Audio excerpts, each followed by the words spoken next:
তবেই দেখো দিদি, ছেলেকে 10-এর একজন করে গড়ে তুলতে হলে মায়ের এরকম বুদ্ধির দরকার নেই।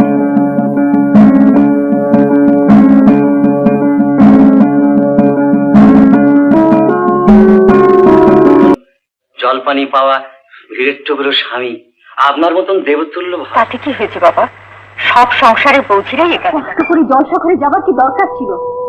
এ ঘরে এনে তুললেই পারতি। চক্ষু লজ্জায় আটকালো বুঝি?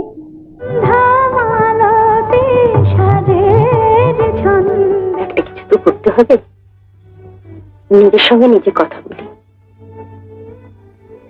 দরজাটা ফেজিয়ে দিয়ে যা।